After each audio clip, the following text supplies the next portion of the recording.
여러분, 대선이 끝나면 집값이 과연 안정될까요? 아닐까요? 이 영상을 꼭 확인해보세요. 구독, 좋아요 눌러주세요.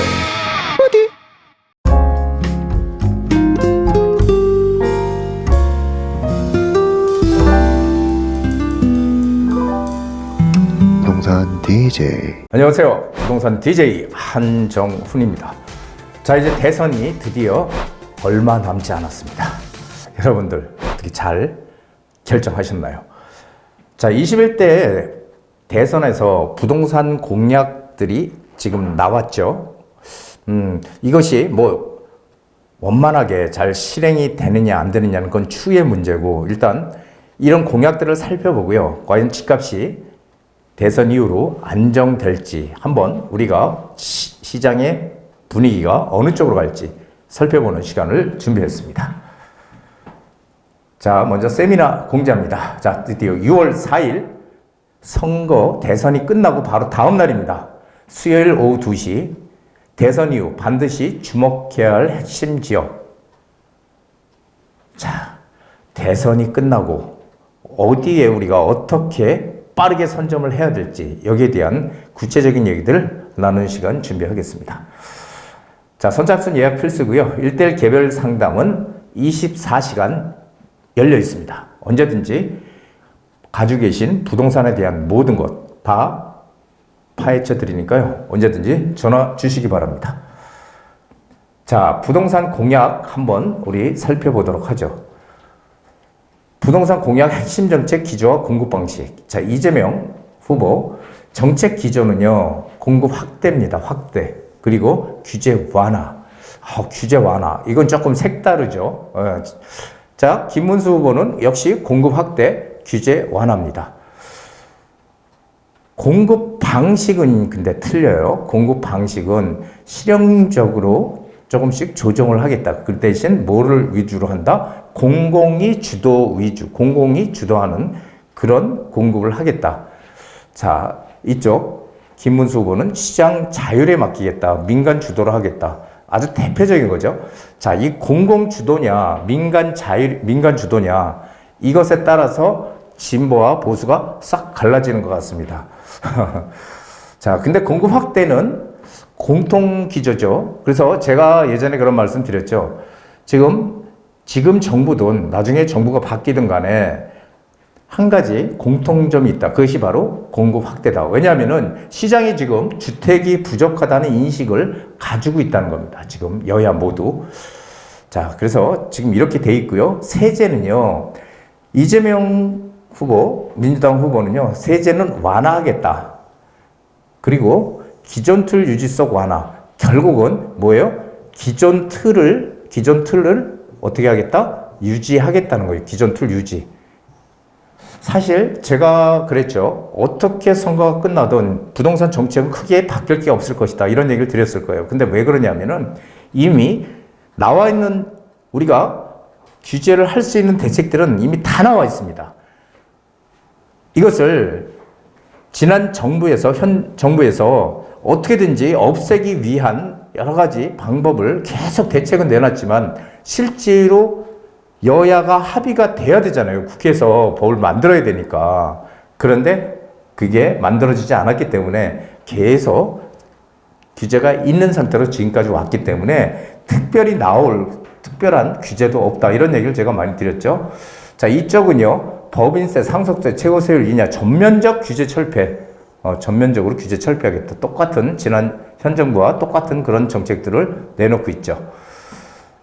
자, 지방이 지금 소멸한다. 그래서 지방이 지역균형 발전 이런 것들이 지금 상당히 화두로 떠오르고 있는데요. 지방 부동산 정책은요,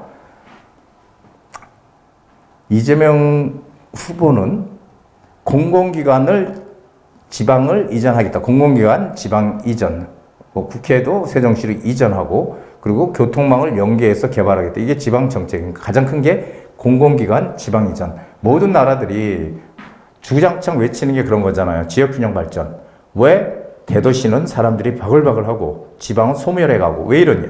다 같이 잘 살아야지. 이거 정말 맞는 얘기입니다. 정말 틀리지 않은 얘기예요. 하지만 현실이 그렇지 않다는 게 문제죠. 아무리 정부에서 모든 나라에서 그렇게 하려고 해도 오히려 대도시, 즉 이 도심과 지방과의 격차는 점점 커지고 있다는 게 문제라는 거죠. 자, 김문수 후보 지방정책, GTX 전국 확장. GTX는 원래 서울 경기를 연결하는 그런 노선인데 이걸 전국으로 확장하겠다. 그리고 지방의 메가시티 조성하겠다. 자, 이렇게 지금 지방 부동산 정책들을 내놓고 있다는 겁니다. 근데 이 정책들이 이 보면은 교통 인프라 역시 마찬가지죠. GTX ABC 노선은 지금 하고 있고요. GTX DEF 신규 노선 단계적 추진. DEF 그리고 이게 나중에 GH까지 나올지 않을지 모르겠어요. 그냥 계속 나올 수도 있어요. 과연 될지 안 될지는 모르겠지만 어쨌든 단계적으로 추진하겠다는 거고요. 김문수 후보 GTX 전국 5대 광역권 확장. 본래는 경기와 서울을 연결하는 GTX를 5대 광역시 전국까지 확장하겠다. 자, 이거 근데 언제 확장될까요? 확장되면은 정말 좋습니다. 하지만 재원도 그렇고 시간이 너무 많이 걸리는 거죠. 어쨌든 공약으로 이런 것들이 지금 나와 있죠. 자, 대선 지금 현재 가장 유력한 두 후보의 부동산 공약의 가장 큰 특징은 뭐예요? 특징이 별로 없어. 시장에 우리가 이런 거 나왔네? 이렇게 놀랄 만한 파괴력을 줄 만한 그런 공약은 없다는 것입니다. 근데 공통점을 보면은 주택 공급 확대하겠다는 거 맞죠? 공급을 확대하겠다. 그리고 서민 주거 안정. 이건 뭐 당연한 거고요. GTX 교통망 확충. 이게 공통점이에요. 이거 다 똑같이 여야 대표들이 똑같이 지금 하고 있는 거고요. 차이점은 공공이 주도하느냐, 민간이 주도하느냐 이렇게 갈린다는 거예요. 공공이 주도하느냐, 민간이 주도하느냐. 자, 임대아파트 우리 가만히 생각해보면 임대아파트 많이 지면 너무 좋지 않을까요? 그렇죠. 그렇다면 비싼 집값에 시달리지 않고 정부에서 제공하는 임대아파트에 들어가면 너무 좋을 것 같아요. 그렇죠. 그런데 현실적으로 그렇지가 못하다는 거죠. 자, 누가 당선이 되면 서울 집값이 안정돼요? 그래서 이런 질문들 많이 하세요. 이게 민주당이 되면 어떻고, 또 국민의힘이 되면 시장이 어떻게 바뀔까? 이런 얘기들을 하고, 또 네이버 같은 데 이렇게 보면은, 뭐, 보수 정권이 들어오면 집값이 뭐 오를 거고, 민주당이 들어오면 떨어질 거고, 뭐, 규제가 많으니까 이런 얘기들 나오는데, 그런데 여러분, 항상 우리가 생각해 봐야 될 게 이런 거예요. 이게 부동산 시장은 이게 논리에 따라서, 원리에 따라서 움직인다는 거예요. 수급에 따라서. 시장 논리에 따라서 부동산이 움직인다, 집값은. 그래서 이 집값은 시장 논리에 따라서 상승과 하락을 반복하는 거지, 이게 인위적으로 규제를 가한다고 해서 그것이 계속 지속적으로 집값이 떨어지는 거 아니다라는 얘기입니다. 우리 지난 정부 때 경험했잖아요. 그렇게 강한 규제를 쏟아내도 집값 떨어졌습니까? 안 떨어졌잖아요. 오히려 많이 올랐잖아요. 그래서 이 규제로 시장을 잡는다? 이것은 단기적인 그런 효과는 분명히 있을 수 있겠지만 이것이 중장기적으로 시장을 역행하지 못한다는 거예요. 결국은 시장의 흐름대로 간다라는 거죠. 자, 그런데 지금 가장 문제가 되고 있는 게 이 서울 집값인데요. 이게 서울 집값이 왜 이렇게 올라? 옛날부터 서울 집값이 가장 많이 오르잖아요. 그렇죠? 그래서 근데 문제가 지금 하나 있죠. 이 공급이 부족하다 보니까 앞으로 몇 년 있으면 서울 집값이 폭발할 거다. 이런 얘기들, 엄청나게 폭등할 거다. 이런 얘기들이 지금 계속 나오고 있죠. 그러기 위해서, 그걸 막기 위해서 정부에서 어떻게든지 공급 물량을 늘려서 공급을 하려고 하는 것입니다. 그래서 공급이 필요하다는 인식을 여야 모두 갖고 있는 것이에요. 물론 방식은 틀리지만. 그래서 누가 당선이 돼도 크게 달라질 것 같진 않아요. 지금 흐름대로 가는 거지. 자, 지금 국회를 세종시로 완전히 옮기면 어떻게 돼요? 옮긴다 그러니까 지금 세종시 집값이 많이 오르더라. 공약을 내놔서 세종시 집값이 오른다? 아니다라는 겁니다. 그게 아니고 세종시도 역시 수요와 공급에 의해서 수요에 비해서 공급이 부족한 게 2025년도 올해부터 본격적으로 부족해진다는 겁니다. 지금 부족하다는 거예요. 그렇다면 내년도 마찬가지고 그래서 사실 수요는 있는데 공급이 부족하면 어떻게 돼요? 집값이 오르잖아요. 이거 너무도 당연한 거잖아요. 그렇기 때문에 세종시가 꿈틀꿈틀 하는데 거기다가 뭐 국회를 옮기고 행정수도로 만드니 뭐 이렇게 하다 보니까 그 이슈화 되다 보니까 또 기름을 분 거죠. 지금 막 그러지 않아도 올라가려고 하고 오르려고 하고 있는데 거기다 기름을 부어서 세종시 값이 지금 가만히 올랐다는 겁니다. 자, 그래서 지금 누가 당선되더라도 뭐 크게 달라질 것 같지는 않고요. 그렇다면 집값이 안정되는 시기는 언제? 결국 수요 공급이 균형을 이룰 때 안정될 것이다. 결국 시간이 얘기해 준다. 이것을 인위적으로 막으려고 해봐야 안 막히더라라는 겁니다. 그것은 여태 우리나라의 부동산 정책들을 보면 알겠죠. 우리 박근혜 정부 때도 마찬가지 아니었습니까? 박근혜 정부 때는 어떻게 해요? 빚내서 집 사. 지금 빨리 사라. 규제들을 풀어주고 했지만 그때 집값 많이 올랐나요? 안 올랐어요. 그런 상황이었기 때문에 그래요. 그래서 그 흐름이 상당히 중요하다는 거 여러분들 아셔야 됩니다. 그래서 보수 정권, 진보 지금은 의미가 없다는 거예요. 본래는 보수 정권이 들어오게 되면은 무조건 규제 완화예요. 무조건 규제 철폐. 그리고 공급을 늘려서 집값을 안정시키겠다는 거고요. 진보 정권이 들어오면 어떻게 해요? 규제를 강하게 강화해서 대출을 또 규제하고 해가지고 집살 수요를 줄어들게 해서 집값을 안정시키겠다라는 겁니다. 이게 대표적인 보수 정권과 진보 정권의 항상 나오는 대책이죠. 자, 그런데 제가 처음에도 얘기 드렸지만 지난 정부의 규제들이 그대로 살아있다는 거예요. 이게 다 없어지질 않고 살아있다는 거죠. 그렇기 때문에 더 이상 여기서 무슨 파급적인 대책이 나올 그런 가능성은 희박하다라는 거죠. 없어, 대책을 내놓을래도 특별히. 예. 그런데 우리 여기서 한번 가만히 생각해 보면 이 서울의 집값이 싼 적이 있었나요? 아니, 서울이 아니라 대구든 부산이든 간에 내가 집을 살려고 할 때, 집값 싸네! 라고 생각해 본 적 있으십니까? 저도 투자자지만 여태까지 그런 적 한 번도 없었습니다. 항상 내가 살려고 할 땐 이상하게 비싼 것 같아. 그런데 시간이 또 흐르다 보면 그때 내가 샀을 때가 그래도 쌌네? 이렇게 느껴지는 거예요. 그래서 항상 내가 사려고 할 때는 항상 비쌌다는 거, 이걸 꼭 기억을 하셔야지 집값이 뭐 싼 적이 어디 있습니까? 자, 그리고 지금 보면은 이 공공임대를 많이 늘리겠다. 지금 현재 야당이 집권을 하게 되면 공공임대를 많이 늘리겠다. 이렇게 지금 내놓고 있죠. 근데 이 주택도시기금 여유자금이 15년 만에 처음으로 10조 원 아래로 떨어졌어. 10조 원 아래로. 재원조달 방안이 지금 별로 없다는 거예요. 그래서 어떻게 과연 공공임대주택을 많이 질 수 있을까? 이런 재원으로 하는데 주택도시기금으로 많이 못 짓잖아요. 그래서 지금 여든 야든 간에 공급을 늘리고 둘 다 똑같이 뭐라고 얘기했어요? 두 후보가 재개발 재건축을 활성화시키겠다고 얘기했거든요. 자, 재개발 재건축을 활성화시킨다는 의미는 뭐예요? 재개발 재건축의 규제를 풀어서 어떻게든 공급을 빨리 하겠다는 거죠. 그렇다면은 어떻게 해야 돼요? 규제를 풀어주고 해야 돼. 이 공공으로 다 지면은 너무 좋아요. 정부에서 싸게 공급을 해주면 너무 좋죠.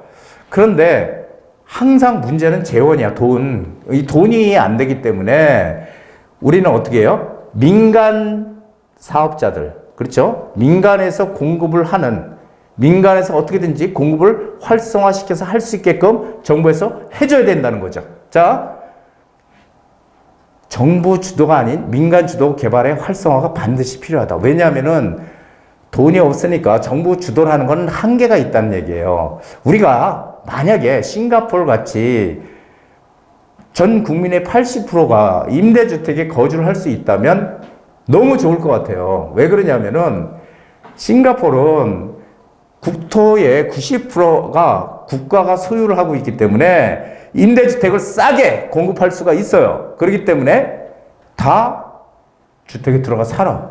그런데 우리나라하고 다른 점은 뭐냐면요.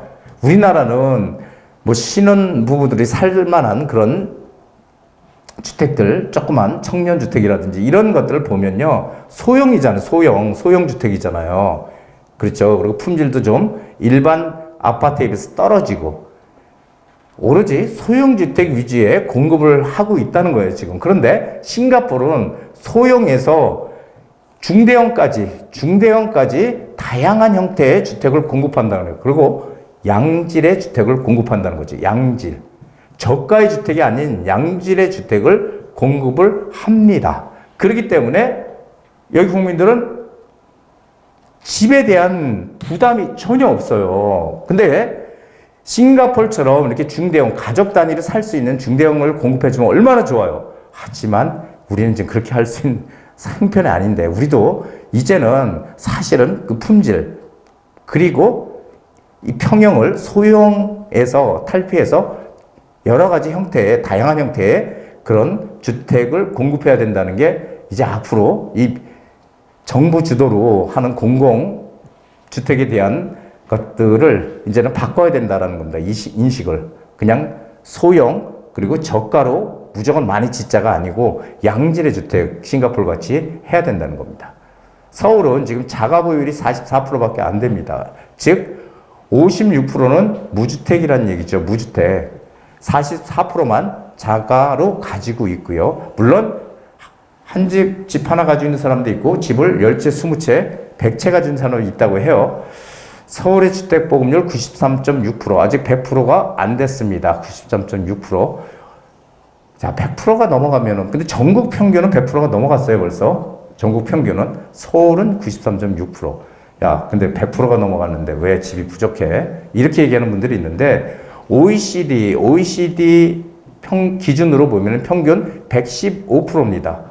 아직도 OECD 기준에 비하면 우리는 작다는 거. 왜냐하면은 무조건 집의 형태를 갖췄다고 다 집은 아니잖아요. 예전에 우리 지하주택에 들어가 살았죠. 지하방. 하지만 지금 지하방 안 들어가 살죠.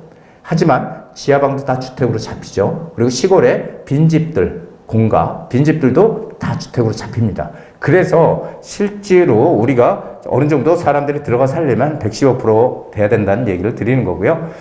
그래서 싱가포르처럼 우리가 임대주택을 정부 주도로 하질 못하기 때문에 민간 주도의 개발을 활성화시켜야 된다라는 게 제 생각이고요. 그리고 두 후보가 모두 다 공급을 늘리기 위해서 재건축, 재개발을 활성화시키겠다고 하고 있습니다. 그렇다면은 특별히 뭔가 바뀌는 것은 특별히 없다는 거예요. 어떤 정부가 들어오든. 그래서 막 불안해하고 하는 분들 상당히 많은데 그럴 필요 전혀 없다. 그리고 예전에는 오히려 막 그 규제 대책들 강화해서 나왔지만 지금 현재 민주당 이재명 대표 같은 경우는 상당히 지금 한 발 물러서서 이 중도층을 목표로 해서 예전같이 이렇게 강한 규제는 안 하겠다라는 게 그런 정책에 나와 있죠. 그래서 많이 좀 완화되어 있다 이렇게 보시면 되겠어요. 특별히 다른 건 없다는 겁니다. 자, 민간주택 공급 활성화 방향, 이거는 한마디로 얘기하면 다주택자에 대한 규제 철폐가 우선입니다. 자, 규제. 집을 못 사게, 다주택자들 집을 못 사게. 예전에 지난 정부 때 투기꾼이라고 했죠. 다주택자 이꼴 투기꾼. 그래서 다주택자들이 주택을 취득을 못하니까 장기적으로 국가에서 공급하는 임대아파트는 한계가 있고요. 장기적으로 주택 공급이 감소하게 돼요. 자, 그렇게 되고요. 다주택자 추가 취득 막고, 만약에요. 다주택자를 지금처럼 추가 취득 막고 분양가를 낮춰서 서민들한테 공급을 하면은 너무 좋겠죠. 예, 너무 좋아요. 하지만 이렇게 분양가를 낮춰서 인위적으로 하게 되면 건설사들이 집을 더 이상 짓지 않는다는 거예요. 왜냐하면은 건설사들은 이익이 나야 되잖아요. 이익이 안 나고 손실이 나면 건설사 망하잖아요. 그렇죠? 그렇기 때문에 이런 현상이 장기적으로 나타난다는 거예요. 그렇게 되면 결국 다시 피해는 다시 돌아서 무주택자에게 돌아간다는 거죠. 공급이 감소하면 임대료는 당연히 올라갈 거고요. 자, 그래서 이 다주택자에 대한 인식을 이제 좀 완전히 바꾸자. 왜? 다주택자도 투기꾼이 아닌 정부의 주택 공급원으로서 역할을 한다. 즉 정부가 하지 못하는 공급을 다주택자들이 하는 순기능을 가지고 있다. 이렇게 생각을 바꿔야 된다는 겁니다. 그래서 규제를 풀어서 다주택자들이 내 돈 주고 세금 내고 집을 사든 말든 우리 그런 것들 오히려 이 사람들이 공급을 해주는 거, 이 순기능 이런 것들을 장려를 해야 된다. 문재인 정부 때도요, 그 다주택자를 좀 활성화시키려고 규제를 풀었다가 다주택자들이 막 집 사니까 갑자기 그냥 다주택자 규제로 다시 또 묶었죠. 혜택을 다 없애고. 그러니까 그런 졸속 정책 말고 실제로 다주택자들에 대한 인식을 좀 바꿔서 해야지 이게 공급도 늘어난다라는 것입니다. 자, 마지막으로 자, 이제 선거가 끝나면요. 실수요자 부동산 투자자들 이 투자 전략 어떻게 잡아야 될까요? 제가 항상 말씀드리지만 이 실수요자는요. 내 집을 장만하는 거잖아요. 실수요자는. 그렇다면은 실수요자는 언제 살까 말까를 생각하면 절대 안 됩니다. 항상 내가 살 때가 빠를 때요. 지금 당장 사야 돼. 실수요자는. 이거는 여태까지 우리가 20년, 30년 동안 계속 봐왔지만 실수요자는 지금 살 때가 가장 빠른 때입니다. 사야 되고요. 그리고 투자 수요, 집이 한 채가 있고 그리고 투자를 생각하는 이 투자 수요의 같은 경우는요. 양극화라는 단어를 잊지 말아야 돼요. 양극화. 그리고 이 양극화 앞에 초자가 지금 붙습니다. 그래서 초양극화 시대가 지금 펼쳐지고 있는 원년이다, 올해가. 자, 그렇다면은 지역에서도 양극화가 펼쳐진다는 거예요. 이게 지금 양극화가 이 서울, 경기, 즉 수도권과 지방만 양극화가 벌어지는 게 아니고요. 부산이면 부산, 대구면 대구, 대전이면 대전, 세종, 서울, 이런 곳들도 이런 한 지역에서조차도 양극화는 계속 커져만 간다는 겁니다. 그렇다면은 이 초양극화 시대에 과연 우리는 어떻게 투자를 해야 될지 이거를 심각하게 고민을 해봐야 돼요. 그리고 또 하나는 정책이에요. 정부 정책 방향입니다. 정부 정책 방향을 우리가 잘 살펴봐야 되는 거예요. 여러분들 정책 방향 상당히 중요합니다. 정책 방향이 지금 오른쪽으로 가고 있는데 우리는 왼쪽으로 가면은 점점 멀어지죠. 돈을 벌기에는 점점 멀어지는 겁니다. 오른쪽으로 정책 방향이 동쪽으로 가면 서쪽으로 가면 안 된다는 거예요. 동쪽으로 가면 우리도 동쪽으로 쫓아가야 돼. 쫓아가야 되는데 여기서 택시를 타고 가느냐, 그렇죠? 버스를 타고 가느냐에 따라, 그리고 도보로 가느냐에 따라 또 틀리잖아요. 택시를 가면 안 막힌다는 전제하에 택시로 가면 가장 빨리 갈 거고요. 버스로 가면 그 다음 도보로 가면은 시간이 너무 많이 걸리죠. 우리는 이 초양극화 시대에서 이 택시를 타고 갈 수 있는 그런 비책을 마련해야 되는 것입니다. 그래서 양극화 시기에 정책 방향은 딱 나와 있죠. 공급 부족으로 재개발과 재건축을 활성화하겠다는 거 공약에도 들어가 있습니다. 재건축 활성화. 그렇다면은 이 재건축 재개발 활성화 방향으로 우리는 가야 되는데 여기서 어느 지역을 선택해서 가느냐에 따라서 빠르게 그 지역이 개발이 진행이 되고 늦게 진행이 되고 아니면 아예 안 될 수도 있고 너무도 많은 곳들이 지금 재개발 재건축 구역으로 지정이 되어 있기 때문에 그렇습니다. 이런 곳을 우리가 어떻게 해서 이 택시를 타고 바로 갈 수 있는 그런 지혜를 얻을 수 있느냐라는 거죠. 그런 것들을 위해서 제가 세미나를 준비를 한 것입니다. 대선 이후 반드시 주목해야 할 핵심 지역을 공개하는 시간입니다. 자, 선착순 예약 필수고요. 1대1 개별 상담은 항상 열려 있습니다. 556-6961로 전화 주시기 바랍니다. 자, 역사는 계속 반복됩니다. 역사는 계속 반복되죠. 그런데 사람들은 항상 같은 실수를 반복합니다. 그리고 이거 정말 맞는 얘기 같아요. 왜냐하면은 부동산 시장도 부동산의 역사는 계속 반복이 되지만 계속 똑같지는 않아요. 하지만 그 흐름은 항상 똑같이 반복이 되거든요. 근데 문제는 뭐냐면은 그 흐름이 똑같이 반복이 되더라도 그 흐름이 반복되는 걸 모른다는 거예요. 똑같은 과오를 계속 범해요. 제가 지난해도 그렇고 지지난해도 그렇고 1월 달에 변곡점이 생겨서 거래량이 늘어난다라고 했을 때 그때 만약에 아파트를 사던 재개발 투자를 하던 간에 샀으면 훨씬 싼 금액에 샀을 겁니다. 이익을 많이 냈겠죠. 하지만 대부분의 사람들은 또 과거에 그런 타성에 젖어서 아니야 지금 더 떨어질 것 같아. 그래서 좀 더 기다려보지. 이래서 결국은 재테크에 성공을 못하는 거죠. 여러분들 꼭 역사는 반복되지만 역사는 반복돼요. 그 사람들은 항상 같은 실수를 반복하지만 여러분들은 우리 구독자 여러분들은 같은 실수를 반복하지 않는 현명한 투자자가 되시기 바랍니다. 한정훈의 부동산 DJ에서는 여러분들의 고민을 기다립니다. 영상을 보시고 투자에 관심 있으신 분은 지금 바로 연락 주시기 바랍니다.